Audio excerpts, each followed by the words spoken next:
pada kesempatan sore hari ini, kita akan berbincang-bincang mengenai bagaimana kita mengenal diri kita, serta bagaimana kita mencintai maupun bagaimana kita nanti mengolah diri kita agar menjadi lebih baik, ya, menjadi pribadi yang sesuai dengan keinginan kita. Baik, maka mohon izin saya akan memberikan sedikit gambaran dengan PowerPoint supaya nanti Ibu dan Bapak maupun peserta lainnya bisa tergambarkan gitu ya. Ya, sudah tertampil di sana. Baik, teman-teman Wiloka semuanya, di sini ada sedikit potongan dan kita tahu bahwa kita semua merupakan orang-orang yang sedang berjalan di petualangan kita masing-masing. Ada yang mungkin dari kita sedang berjalan mengelilingi sebuah pulau. Ada yang mungkin berjalan sudah masuk di areal hutan. Ada yang mungkin berjalan sudah mendekati air terjun tersebut di puncak bukit dan lain sebagainya. Saya yang berusia 25 tahun ke atas. Ada mungkin dari teman-teman yang berada di bawah itu. Ada juga yang sudah ya melebihi dari usia saya.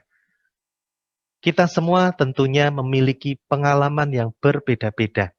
Sampai detik ini, kita akan terus berjalan dari waktu ke waktu. Tadi saat kita merayakan sekilas, ya, sepotong waktu dari usia Wiloka, kita diingatkan bahwa dari 4 tahun merupakan angka yang nampaknya masih muda, tetapi begitu singkat untuk dijalani. Sama seperti kita, yang mana kita ini sudah berjalan sekian puluh tahun, sekian belas tahun, tetapi tidak terasa dengan begitu cepatnya kita melewatkannya. Terkadang ada tujuan yang sudah kita capai, terkadang ada tujuan yang loh kok nggak sampai-sampai. Maka diibaratkan peta ini, kita ingin melakukan perjalanan. Entah kita ingin menuju ke puncak gunung tertentu, entah mungkin ke arah mana, kita terkadang lost contact. Ya, kita putus hubungan dengan diri kita. Kita bingung, kita mau kemana? Dan mengapa? Mencintai diri, mengapa? Mengenal diri begitu penting? Tentu akan sangat bermanfaat sekali bila kita mampu untuk mengetahuinya dan kita terampil untuk dapat melakukannya. Karena tidak jarang bahwa di dalam perjalanan kita ada saja yang bisa membuat kita ya terhambat maupun harus berbelok arah, berputar untuk mencapai tujuan yang kita miliki.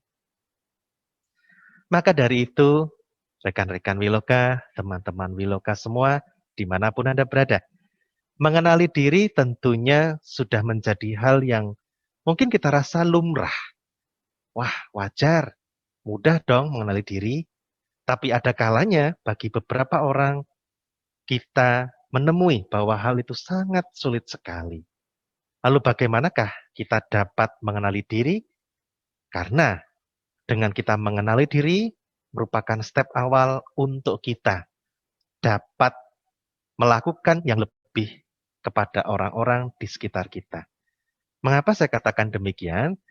Karena teman-teman semuanya, bahwa kita ini saling terkonek, saling terhubung dengan orang-orang yang ada di sekitar kita.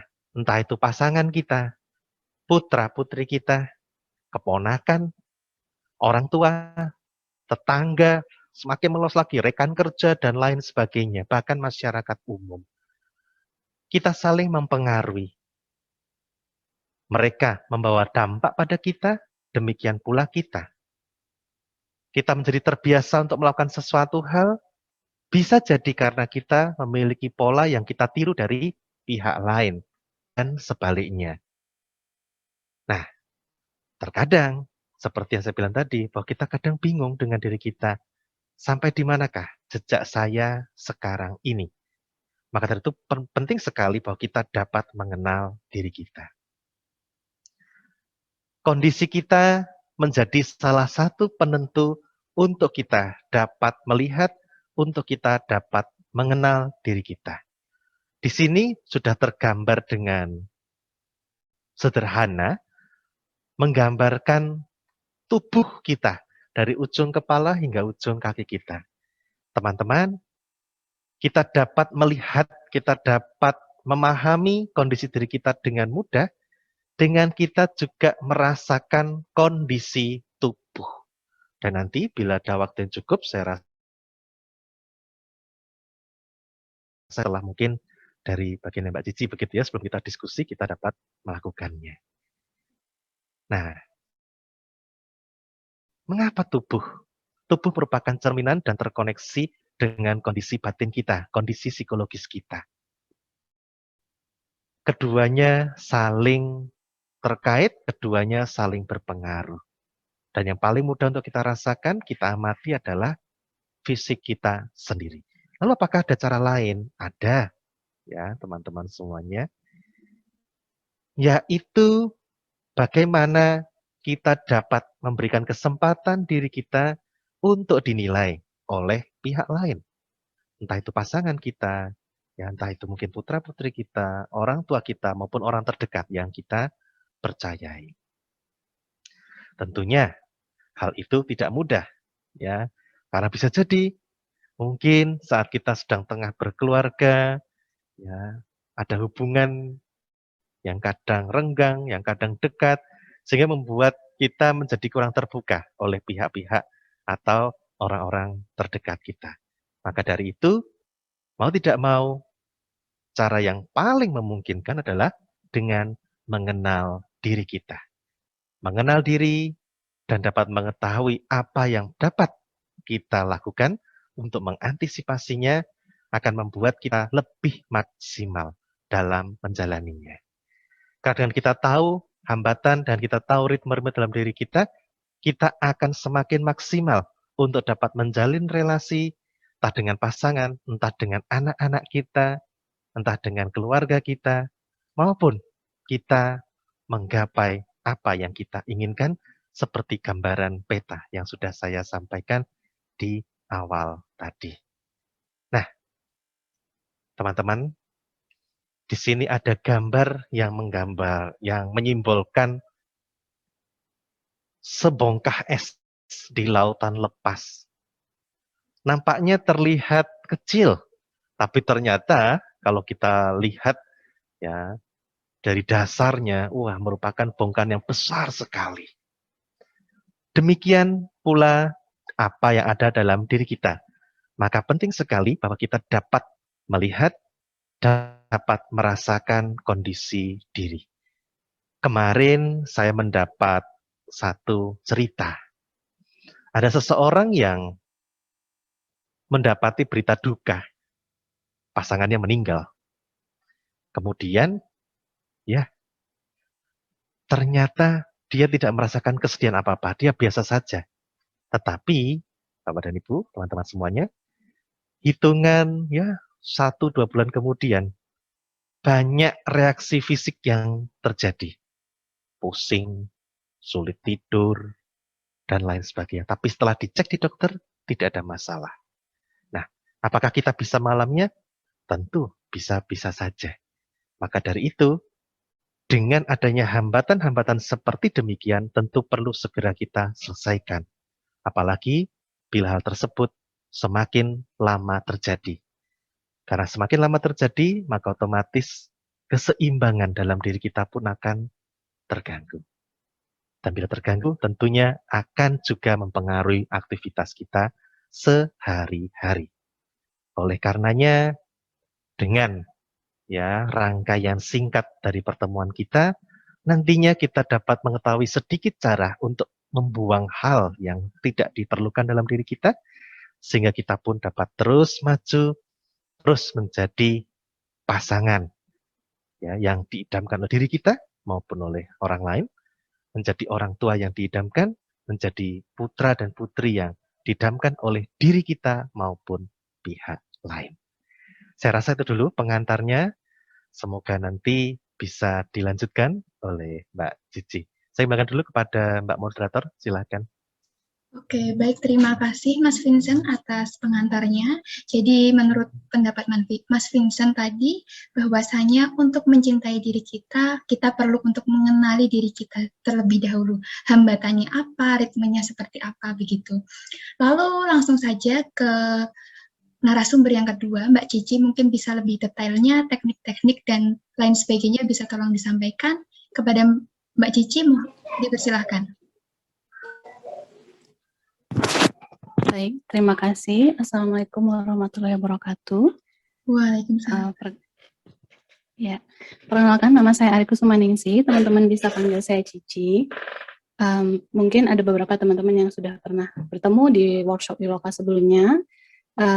Saya kali ini akan sharing terkait salah satu cara untuk lebih mengenal diri sendiri. Caranya yaitu dengan menulis jurnal, gitu. Mbak Brilian mungkin boleh minta bantuan untuk slide-nya.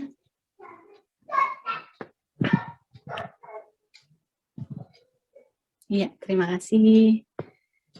Nah, teman-teman mungkin bisa lebih kenal lagi dan silaturahmi ke Instagram saya yang saya biasanya sharing mengenai jurnal, creative journaling itu di Instagram saya @cheesejournal gitu ya.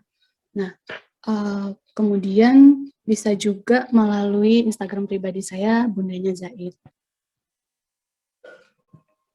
Nah, sudah setahun lebih ya, mungkin kita dalam kondisi pandemi yang menyebabkan kita sangat rentan terhadap stres daripada tahun-tahun sebelumnya mungkin ya, yang tadinya tidak ada pandemi saja mungkin kita sudah cukup bisa terbebani dengan stres, kemudian kecemasan, kepanikan, ditambah lagi dengan adanya pandemi seperti ini yang kita dibombardir berbagai informasi dari luar yang tentunya akan mempengaruhi kondisi kesehatan mental kita juga seperti itu. Nah, kenapa sih kita penting untuk berdamai atau mengatasi rasa stres kita? Karena dengan kita bisa mengetahui apa yang kita butuhkan, apa yang menjadi penyebab utama stres kita, apa yang mengganggu pikiran kita gitu ya, apa yang mungkin kita tidak bisa sampaikan, kemudian akhirnya kita bisa mengeluarkan semuanya, itu mungkin akan bermanfaat tidak hanya bagi diri kita sendiri, tapi juga bagi orang-orang sekitar kita. Entah itu tadi pasangan, anak-anak kita gitu ya, orang tua yang tinggal bersama kita, seperti itu. Kemudian bisa dilanjut Mbak Brilian. Nah, ini ya beberapa cara yang saya terapkan dalam setahun ini untuk mengurangi, mereduce stres atau emosi negatif gitu ya selama pandemi. Salah satunya dengan pertama berolahraga yang tadinya mungkin sebelum pandemi mungkin udah jarang-jarang berolahraga karena saya kebetulan punya anak kecil gitu ya, merasa tidak ada waktu, tapi akhirnya saya coba untuk berolahraga minimal dari YouTube gitu ya, sekali seminggu seperti itu. Nah, kemudian ada juga yang misalkan kalau dulu itu kita mungkin sering diterpa berita-berita hoax, berita-berita palsu gitu ya, yang membuat kita bertambah cemas kayak gitu. Nah, saya mencoba menyaring itu semua, saya hanya membaca berita-berita yang saya perlukan seperti itu. Kemudian kita juga bisa keep in touch sama mungkin keluarga yang jauh, entah itu saudara, teman, sahabat, seperti itu ya. Nah, yang terakhir ini kebetulan saya sudah melakukannya sejak tahun 2015 secara rutin, itu menulis jurnal. Nah, pada sesi kali ini saya ingin sedikit mengenalkan apa itu jurnal dan apa saja macamnya, dan bagaimana menulis jurnal itu bisa teman-teman gunakan untuk salah satu cara untuk menyayangi diri sendiri, seperti itu. Ya, boleh di next Mbak Brilian. Nah, maaf ini kebetulan lagi ada azan ya. Kenapa menulis jurnal itu penting gitu ya, dan apa itu journaling gitu ya. Nah, sebenarnya kita bisa dikatakan menulis jurnal itu seperti kita biasa kalau misalkan dulu kita mungkin menulis diary gitu ya, menulis di buku notebook, agenda. sesimpel kita menulis catatan di buku catatan kita. Jadi ketika kita sudah, sebenarnya ada beberapa pertanyaan sih sebelumnya untuk masuk ke jurnal. Memang kalau mungkin teman-teman yang pernah lihat di Instagram, atau mungkin ada yang sudah berteman di Instagram juga gitu, atau mungkin dengan melihat gambar yang ada di slide ini, memang jurnal itu harus warna-warni seperti itu, atau apakah harus menggunakan notebook tertentu, apakah harus spidol, ballpoint tertentu gitu ya. Jawabannya adalah enggak, tentu saja gitu ya. Jadi dengan teman-teman sudah punya satu buku saja yang teman-teman dedikasikan untuk menulis jurnal, dan satu buah alat tulis gitu ya, pulpen, pensil, nah itu udah bisa untuk memulai menulis jurnal gitu. Nah, kalau teman-teman belum mulai, sekarang waktu yang tepat untuk memulai. Kita sama-sama memulai atau membiasakan untuk menulis jurnal demi kesehatan mental kita yang lebih baik gitu ya. Boleh di next Mbak Brilian. Nah, ini mungkin beberapa terms atau istilah yang ada di dunia journaling. Di Indonesia sendiri, orang-orang yang menyukai menulis jurnal itu juga ada komunitasnya nih, Mas Vincent. Jadi namanya Planner Addict Indonesia. Jadi teman-teman yang menyukai mengkoleksi stationery, tapi lebih utamanya kita berbagi mengenai bagaimana kita menulis jurnal dan apa saja tips dan triknya gitu ya. Karena kebutuhan orang itu juga berbeda tergantung dari preferensi mereka, tentu saja ya, usia, latar belakang, terus kesukaan mereka gitu ya. Nah, kemudian ini ada beberapa istilah. Nah, kalau misalkan teman-teman sering mendengar kata-kata jurnal, itu buku yang kita gunakan untuk menulis pengalaman-pengalaman kita gitu ya.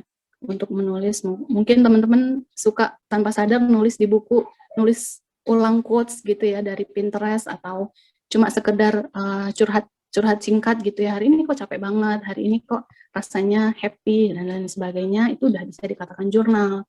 Nah, kemudian ada lagi istilah yang berbeda, namun sebenarnya cukup sama dan medianya pun sama gitu ya, buku gitu ya. Namanya planner. Nah, kalau ini planner ini kita gunakan untuk tracking agenda. Misalkan kita bisa menggunakan planner itu harian, bulanan, mingguan juga bisa gitu ya. Nah, kemudian orang yang menulis jurnal atau orang yang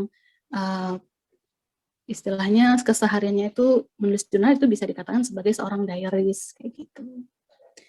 Pasti semua orang udah pernah ya, karena kayaknya dulu zaman kecil itu pasti suka punya diary yang ada kuncinya, atau sekedar buku notebook kecil gitu ya. Nah, kita lanjut lagi. Nah, ini salah satu contoh diaries dari yang terkenal ya, salah satu penulis yang juga diary-nya itu setahu saya itu dijadikan karya berupa film dan juga beberapa buku. Oh ya, maaf ya suaranya kecil. Kalau sekarang udah kedengeran belum ya? Udah, Mbak. Oke. Nah, boleh lanjut lagi Mbak Brilian. Nah, ini ada beberapa manfaat ya, atau sisi positif ketika kita rutin menulis jurnal. Itu bisa untuk merilis stres, untuk meningkatkan kemampuan menulis, kemudian untuk refleksi tentu saja ya, kita bisa menulis evaluasi diri seperti itu. Nah, kemudian untuk memory keeping ini contohnya ketika kita mungkin misalkan saya punya baby, terus saya print fotonya, terus saya tempelkan dan saya tulis momen-momen di situ bersama dia gitu ya. Menurut saya lebih menyukai itu daripada kalau misalkan di HP itu mungkin kalau foto itu bisa sampai ribuan gitu ya, nggak tahu mana yang spesial. Jadi biasanya kadang saya kalau ada momen spesial, saya print gitu ya.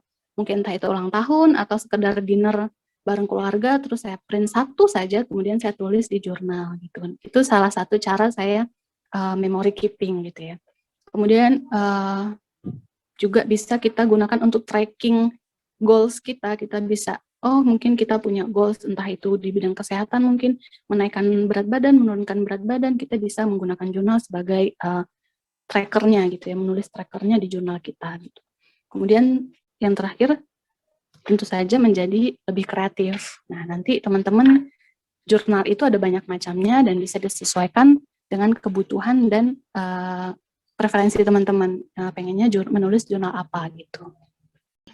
Ini salah satu quotes aja sih Mbak, kenapa saya tuh juga relate sama quotes ini, kenapa tentang pentingnya kita nulis jurnal ya, karena kadang-kadang gitu, misalkan kita lagi di luar, lagi antri, atau lagi sekedar makan siang di luar, terus tiba-tiba kayak muncul ide-ide gitu ya, ide-ide brilian, atau pemikiran-pemikiran yang mungkin nggak kepikiran kalau kita misalkan emang lagi mengkhususkan waktu untuk mikir gitu ya, tiba-tiba muncul aja kayak ada lampu di kepala gitu. Nah, sangat penting ketika kita punya satu notebook kecil yang selalu dibawa, kita bisa langsung menuliskan gitu ya, ide-ide apa itu yang tadi terfikirkan secara spontan gitu. Karena short term memory ya itu nggak lebih dari 3 menit gitu tersimpan di otak kita. Terus misalkan kita lagi nunggu makanan ada ide, ketika makanannya datang lupa gitu ya. Padahal bisa jadi itu menjadi sebuah ide yang sangat bagus, entah untuk bisnis, entah untuk kehidupan sehari-hari atau pekerjaan gitu. Gitu Mbak Brilian. Nah selanjutnya mungkin kita lihat ada berbagai macam jurnal yang bisa teman-teman explore. Nah, ini saya kasih lihat beberapa contoh jurnal saya untuk art journal. Maaf kalau seninya nggak nyeni banget atau gimana ya, maksudnya ini saya menemukan hobi melukis menggunakan cat air saat saya sudah berkenalan dengan jurnal. Jadi sampai saya kuliah itu saya benar-benar merasa saya tidak punya hobi atau bakat atau nggak suka gitu melukis. Tapi ketika saya sudah menemukan jurnal, ternyata menulis jurnal juga bisa dipadu padankan atau dimix dengan menempelkan foto, menempelkan, kalau dulu kita biasanya bikin clipping, menempelkan potongan-potongan majalah gitu ya. Terus, nah ini saya bereksperimen, kemudian saya ketemu dengan komunitas, saya belajar menggunakan cat air gitu, dan saya masukkan di jurnal. Nah, ini kalau art journal itu kalau mungkin teman-teman yang emang dedicated di bidang seni atau emang seorang pelukis gitu, pasti biasanya punya satu notebook khusus atau satu sketchbook khusus yang untuk kumpulan jurnal-jurnalnya gitu, kumpulan gambar-gambarnya gitu ya. Nah, itu bisa dikategorikan sebagai art journal, seperti itu. Kemudian next ada daily journal. Nah, kalau daily journal ini seperti yang saya bilang, idealnya sih memang nulis setiap hari, tapi kalau saya prefer untuk menulis satu momen penting saja gitu. Misalkan ini ada foto-foto ketika lagi dengan anak saya, dengan teman-teman, kemudian yang paling kanan itu kalau teman-teman lihat ada lukisan, 3 lukisan itu adalah lukisan teman saya sesama jurnal edik gitu ya, sama penyuka jurnal dari Surabaya yang datang ke Jogja untuk kopi darat gitu ya. Nah, kita kopi darat saling bertukar tulisan di jurnal masing-masing. Nah, dia melukis untuk saya, kemudian saya tempel lagi di jurnal saya dengan ada beberapa keterangan hari itu bertemu dengan beliau, kemudian beliau memberikan cenderamata berupa lukisan gitu ya. Dan tempatnya di mana, di sebuah kafe seperti itu. Nah, ini juga bisa jadi kategorinya memory keeping tadi. Jadi kita bisa istilahnya merekam memori-memori di situ.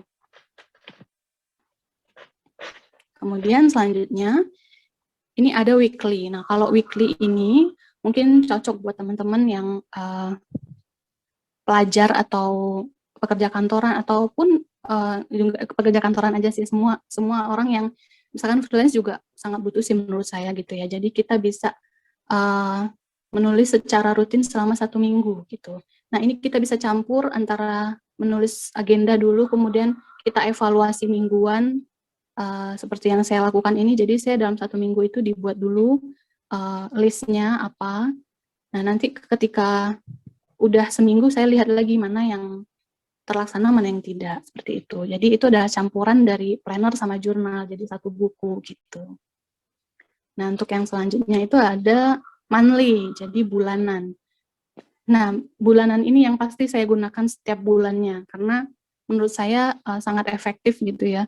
Saya bisa dalam 2 halaman ini kita bagi jadi 30-31 kotak itu ya. Satu kotaknya untuk per hari, di sana saya menuliskan rencana-rencana untuk 1 bulan ke depan. Nah, seperti biasa, ini juga bisa dilakukan evaluasi, jadi kita tahu apa saja yang terlaksana, apa saja yang tidak. Oke, mungkin kita next lagi ya, Mbak.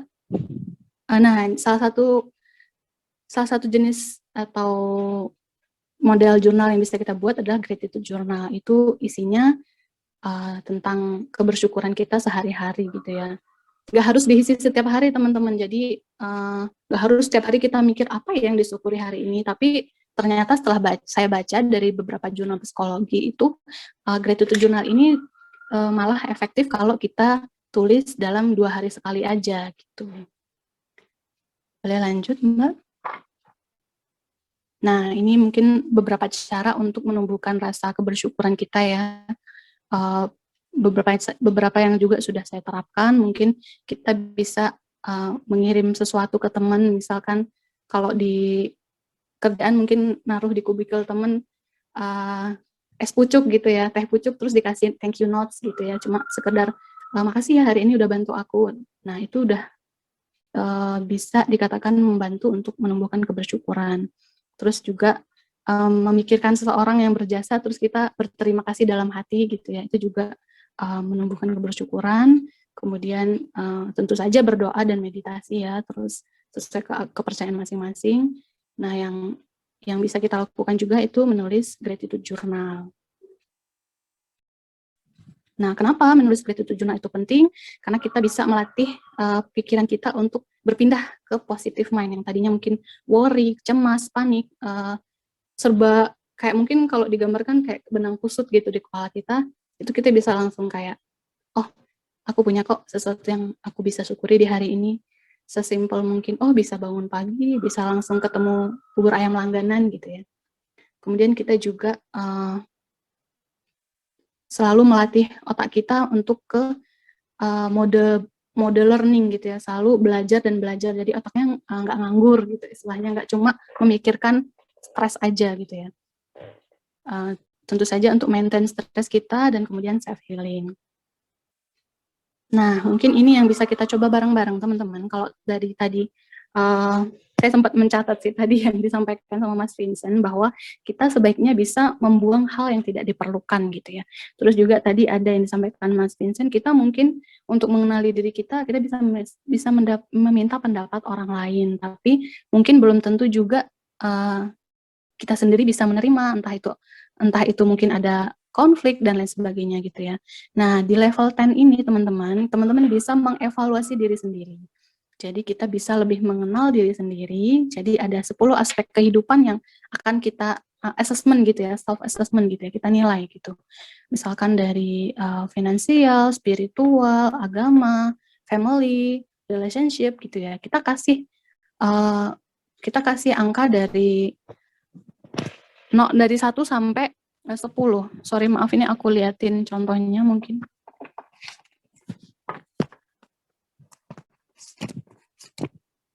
Nah, kalau saya buatnya, bisa kelihatan nggak Mbak Brilian? Kurang jelas, Mbak. Mungkin oh, maksudnya jelas. Tapi gini ya. Masih kurang jelas lagi.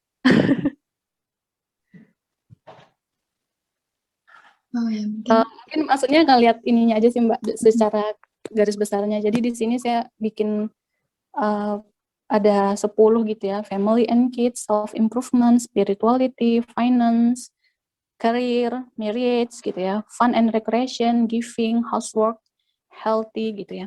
Nah, itu saya kasih bulat-bulat ini penilaian dari diri saya sendiri. Ada yang baru 3, ada yang 4, ada yang udah 8 gitu ya.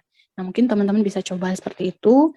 Teman-teman berikan penilaian terhadap diri sendiri. Nah, tugasnya teman-teman bikin juga 10 kotak.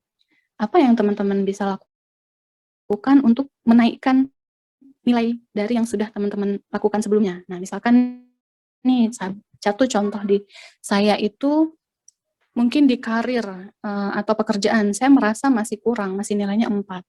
Nah, apa yang bisa saya saya lakukan untuk meningkatkan itu, saya list. Jadi ada 5 gitu ya. Mungkin entah itu mengikuti pelatihan, saya mungkin lebih banyak belajar lagi, kemudian saya mencari lebih banyak referensi gitu ya. Kebetulan saya kerjanya di bidang kreatif juga gitu ya. Kemudian mungkin berlatih lebih banyak lagi, membangun portofolio lebih bagus gitu. Nah, teman-teman bisa nanti kita bisa bareng-bareng bikin kalau waktunya memungkinkan, namanya level 10 of life. Jadi nanti yang dinilai itu ada 10. Kemudian teman-teman nilai sendiri dan teman-teman juga akan menuliskan apa yang bisa dilakukan untuk meningkatkan itu. Oke, alhamdulillah tepat ya Mbak waktunya. Cukup ya, itu saja sih. Mungkin ada pertanyaan dan sebagainya. Terima Ya, terima kasih. kasih. Ya, sama-sama Mbak Cici, terima kasih. Mungkin dari teman-teman langsung saja, jika ada yang ingin bertanya, bisa raise hand. Oke, udah ada ini. Mbak Diah Pitaloka, boleh open mic? Ya, terima kasih Kak kesempatannya. Saya izin bertanya. Nah, jadi tadi Mbak Cici udah ngejelasin juga kan tentang gimana sih nanti kita mengevaluasi misalnya apa yang udah tercapai, apa yang belum tercapai. Nah, di sini saya izin bertanya, saya udah pernah mencoba nih journaling, kemudian tapi saya menemui problem ketika saya mengevaluasi dan ternyata banyak beberapa hal yang tidak saya lakukan gitu, saya justru cenderung blaming, dan itu menurut saya malah itu justru bikin saya tuh malah lebih nggak tidak lebih baik dari sebelumnya saya journaling. Nah, gimana sih Mbak untuk mengatasinya? Kemudian dari Pak Vincent mungkin bisa memberikan saya cara-cara agar mengurangi blaming tadi gitu, karena saya merasa memang tendensi saya di blaming itu cukup besar gitu. Saya lebih mengutamakan ekspektasi orang lain, memenuhi orang lain, padahal diri saya sendiri tuh saya sering nyalahin ke diri saya. Terima kasih. Oke, baik, sama-sama Mbak Diah Pitaloka. Mungkin dari Mas Vincent bisa menjelaskan terkait blaming itu sendiri, gimana cara mengatasinya. Monggo, Mas Vincent. Ya, April. Ya, Diah Pitaloka, terima kasih banyak atas cerita dan pertanyaannya. Nah, kalau tadi Mbak sudah menceritakan bahwa banyak kali sudah mencoba untuk melakukan journaling, tapi ada sisi yang muncul, yaitu lebih menyalahkan diri. Lalu bagaimana ya? Nah, tentunya setiap orang memiliki pengalaman dan juga kecocokan dari macam-macam teknik yang dijalani. Nah, saya kurang tahu kenapa efek itu muncul, nanti mungkin Mbak Cici bisa menjelaskannya. Tetapi bila hal itu muncul, Mbak bisa menambahkan beberapa kegiatan. Jadi, saya rasa bila teman-teman juga mengalaminya, nanti bisa juga turut menambahkannya. Nah, seperti apa itu? Yang pertama, saya rasa Mbak Depita karena suka menulis ya, bisa dengan ini Mbak, membuat semacam riwayat hidup, cerita begitu ya, tetapi yang ditonjolkan adalah aspek yang berbeda dari blaming itu sendiri. Kemudian yang berikutnya adalah bagaimana Mbak mungkin bisa melakukan ini, pengumpulan-pengumpulan gambar. Nah, jadi membuat semacam kolase begitu ya, dari berbagai hal yang Mbak sukai, kemudian yang memunculkan emosi positif itu bisa dibuat dalam satu kertas tertentu atau dalam satu media tertentu. Itu sangat membantu sekali bagaimana diri kita akan ter-up secara emosi. Lalu kok bagaimana kalau masih belum bisa nih? Nah, tentunya bila hal itu masih muncul kembali, nah Mbak bisa melakukannya dengan menambahkan kegiatan yang membuat Mbak lebih rileks.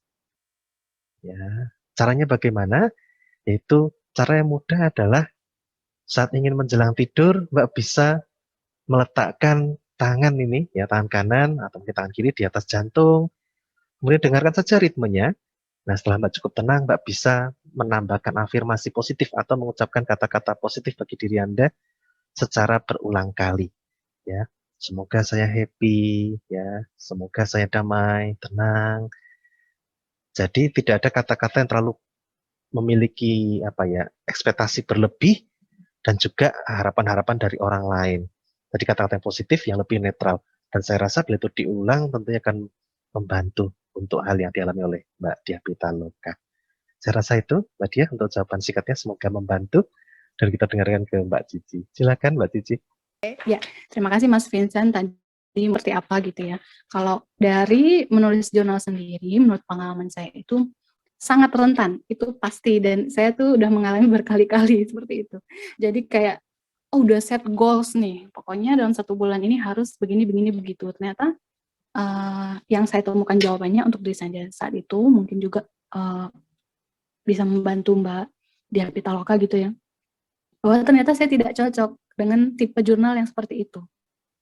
Jadi saya nggak cocok nih, tipe jurnal yang menuntut saya, aku harus begini dalam jangka waktu segini.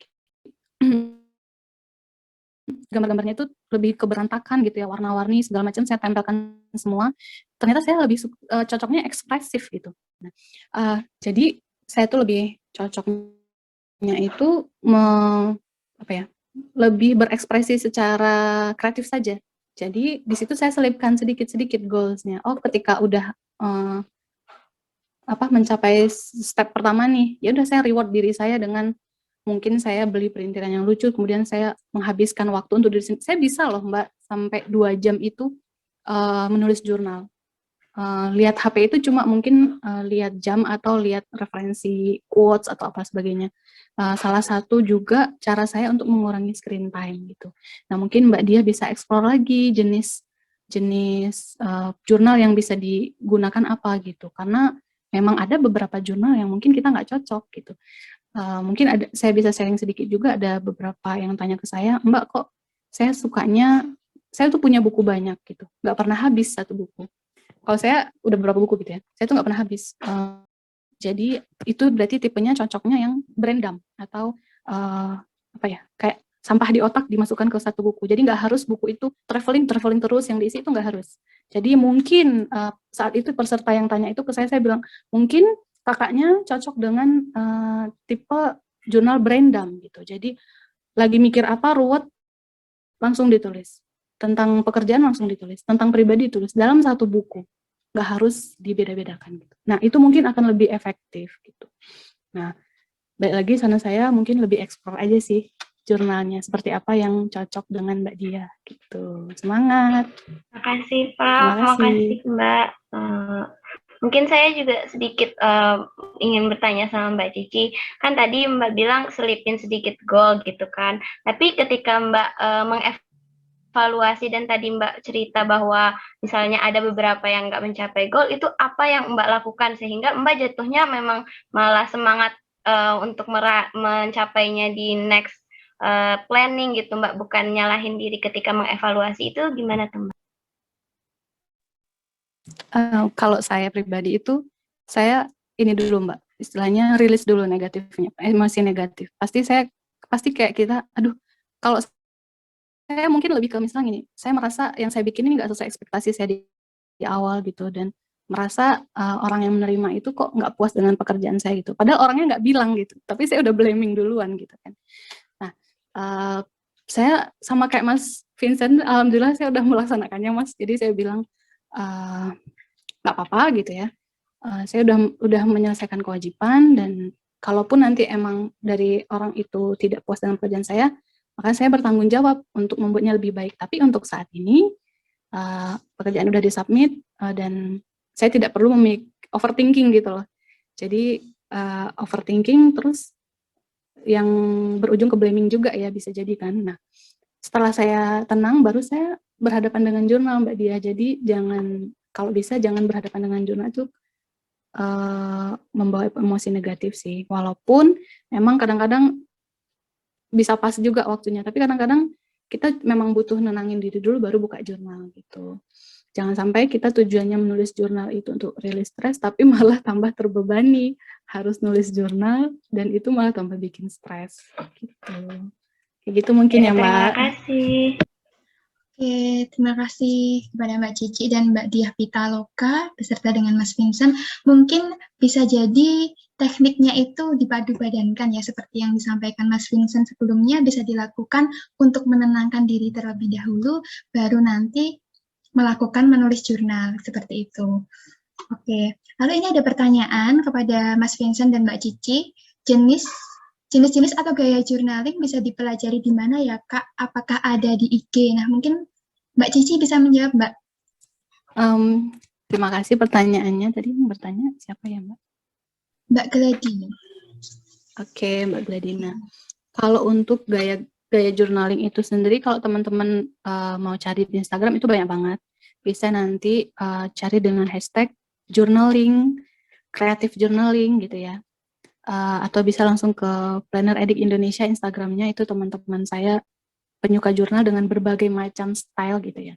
Nah, saya mungkin tadi belum sempat tersampaikan gini Mbak Brilian. Jadi kalau orang menulis jurnal itu ada yang seperti saya yang berantakan gitu ya, warna-warni segala macam ditumpuk, tapi ada juga yang full tulisan. Jadi kalau mungkin emang teman-teman itu cocoknya itu nulis banyak, nggak apa-apa nulis aja, jangan takut salah, jangan takut notebooknya habis gitu ya, bisa beli lagi gitu ya. Nah, mungkin cocoknya itu teman-teman melimpahkan perasaan melalui tulisan. Kalau saya cocoknya melimpahkan dengan tulisan dicampur dengan gambar, dicampur dengan macam-macam gitu ya.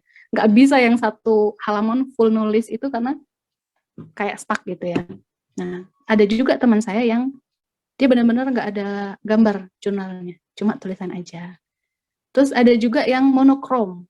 Jadi jurnalnya itu cuma ditulis menggunakan kertas putih dan pulpen. Udah cuma itu aja yang dia gunakan. Atau spidol hitam atau abu-abu. Ada juga yang suka kawaii, pakai stiker-stiker kawaii, yang suka anime, pakai gambar-gambar anime gitu ya. Yang suka vintage itu bisa pakai potong-potongan majalah lawas gitu. Jadi banyak stylenya, bisa dilihat di Instagram. Gitu. Oke, terima kasih Mbak Cici atas jawabannya. Jadi bisa dilihat di Instagram yang disampaikan oleh Mbak Cici tadi. Selanjutnya, apakah teman-teman ada yang ingin bertanya lagi? Mungkin boleh raise hand. Oke, belum ada ya. Baik, kalau begitu saya izin bertanya kepada Mbak Cici dan Mas Vincent nih. Kalau boleh tahu nih, manakah yang lebih penting terkait kualitas atau kuantitas dalam kita melakukan aktivitas self-love? Nah, itu yang lebih penting itu kualitasnya atau kuantitasnya? Mungkin dari Mas Vincent terlebih dahulu boleh menyampaikan. Ya, baik. Terima kasih Mbak Brilian. Kira-kira bagaimana nih teman-teman? Kualitas atau kuantitas? Pertanyaan yang cukup menyulitkan sebenarnya. Tetapi saya rasa kalau di sini, kalau disuruh untuk memilih, ya tentunya kualitas. Ya, jadi terkadang perlu secara berkala, tapi perlu dengan penuh untuk diri kita. Nah, karena apa? Tadi, bahwa kita ini saling terkait satu dengan yang lain. Kita merupakan bagian dari kehidupan masyarakat, bagian dari keluarga kita, entah status kita sebagai apapun. Orang tua, sebagai seorang anak, mungkin seorang menantu, ya, dan lain sebagainya. Nah, karena kita tahu akan status tersebut, maka satu sisi kita menjadi terbeban tadi. Ada harapan-harapan, kamu harusnya jadi seorang anak yang begini, orang tua yang begitu. Ya, memang orang punya ekspektasi, dan kita terkadang lupa dengan diri kita sendiri. So, yang paling penting adalah kualitasnya. Bagaimana kita tahu diri kita, kemudian kita melakukannya dengan secara maksimal. Nah, saya juga sampaikan di momen ini juga bagaimana cara kita untuk mengenal diri kita apakah oke atau tidak. Cara sederhana begini ya teman-teman semuanya. Anda boleh nanti saat menjelang tidur pun berbaring begitu ya. Atau nanti setelah selesai sesi ini Anda duduk dengan tenang, pejamkan mata sebentar, biarkan diri Anda tenang selama lebih kurang 3-5 menit begitu. Anda bisa memperhatikan atau merasakan suara di sekitar Anda, ataupun Anda menghidupkan suara-suara relaksasi, itu gemericik air juga boleh. Kemudian Anda rasakan dari ujung kaki hingga ujung kepala.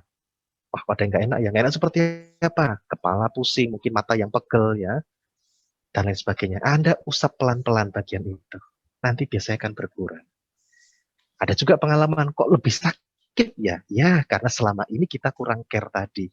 Kita mungkin punya kuantitas me time-nya, tetapi kurang berkualitas. Maka dari itu saya memilih, ya kita lakukan secara berkala, namun secara penuh. Nah, itu bentuk cinta pada diri kita memberikan jeda pada diri kita, dan kita pun bisa melakukannya, mengeksplor diri kita, mengetahui diri kita lebih dalam, dengan salah satunya yaitu journaling, seperti sudah disampaikan oleh Mbak Cici. Ya, silakan Mbak Brilian. Oke, baik Mas Vincent. Ini langsung saja ada pertanyaan dari Fata. Bagaimana membedakan self-love dan egois, Mas Vincent? Iya. Oke. Mungkin 1 menit saja Mas Vincent karena berhubung waktu segera habis. Ya, baik. Fata, terima kasih atas pertanyaannya. Bagaimana kita bisa membedakannya? Jadi begini, self-love itu tujuannya tentunya adalah memberikan jeda untuk diri kita. Jadi biasanya kita sudah terlarut dengan banyak hal, aktivitas kita pada orang lain, kita memberikan jeda. Supaya apa? Supaya kita tetap dapat berfungsi dengan penuh, tanpa kita tertuntut, dan kita tetap dapat mengungkapkan diri kita. Kita dapat menjadi diri kita seutuhnya, ya kita dapat menampilkannya di masyarakat. Kalau yang nama egois itu tentunya ya apapun untuk diri kita, apa-apa diutama untuk diri kita. Kita jadi agak abai dengan sekitar kita, dengan peran-peran yang kita miliki. Saya rasa itu untuk pembedanya. Oke, baik. Jadi egois dan self-love itu berbeda ya. Kalau self-love itu kita tetap memiliki empati, tetap memiliki kecarean terhadap sekitar gitu, kepekaan terhadap sekitar gitu ya. Betul. Oke, lanjut saja. Ini ada pertanyaan lagi. Seberapa efektif self-love untuk menjalani hidup yang lebih baik? Nah, mungkin ini dari Mbak Cici. Boleh disampaikan? Terima kasih pertanyaannya. Kalau bicara efektif itu, mungkin saya kasih contoh pengalaman ya Mbak Brilian. Jadi setelah, kebetulan saya hamil terus punya anak 2 tahun yang lalu ya. Setelah saya melahirkan itu, saya sedikit mengalami yang namanya, mungkin bisa dikatakan baby blues saat itu, tapi mungkin saya nggak menyadari ya. Karena saya juga off journaling waktu itu. Nah ternyata, tanpa saya sadari yang berpengaruh sangat besar itu adalah sosial media. Jadi ketika saya waktu itu belum sadar bahwa ukuran saya itu sudah nggak gimana ya, sudah nggak positif. Itu saya selalu bitter gitu. Ngelihat postingan apa tuh saya selalu berpikir negatif. Tapi itu saya nggak sadar. Sampai akhirnya saya sadar, saya kemudian off sosial media, kemudian saya balik lagi lebih banyak journaling. Saya merasa lebih positif gitu ya Mbak. Jadi nggak semua yang saya lihat secara online itu saya kemudian jadi, karena saya pernah berada di fase itu ya, jadi kayak semua tuh serba salah, serba nggak enak dilihat gitu ya. Nah, dengan saya kemudian take time untuk kasih waktu, saya off, kemudian saya evaluasi diri saya lagi dengan journaling, menulis dan lain sebagainya, saya merasakan cukup efektif kayak gitu. Mungkin nggak cuma dengan journaling ya, karena tadi saya bilang journaling itu salah satu pengganti screen time untuk saya. Mungkin kalau teman-teman bisa menambah kegiatan yang lain selain journaling, mungkin olahraga, kemudian bertemu orang baru gitu ya. Kalau sekarang pandemi mungkin nggak memungkinkan, jadi mungkin dengan mengikuti workshop Wiloka bisa juga jadi salah satu bentuk self-love gitu. Oke, terima kasih Mbak Cici atas penyampaiannya. Begitu juga Pak Vincent yang telah menyampaikan terkait self-love. Ini ada satu pertanyaan, namun mohon maaf karena waktu akan habis. Jadi pertanyaan ini akan dijawab dan disampaikan melalui WhatsApp group saja, seperti itu. Nah, baik. Teman-teman semua, terima kasih yang sudah bergabung. Semoga pembelajaran dan diskusi kali ini dapat membawakan kita kepada kenyamanan terhadap diri, kepada rasa cinta yang lebih besar lagi terhadap diri, bahwasanya diri ini adalah berharga dan patut untuk kita perhatikan secara baik seperti itu. Terima kasih teman-teman. Dari saya selaku moderator memohon maaf apabila ada kesalahan kata maupun perbuatan. Wassalamualaikum warahmatullahi wabarakatuh.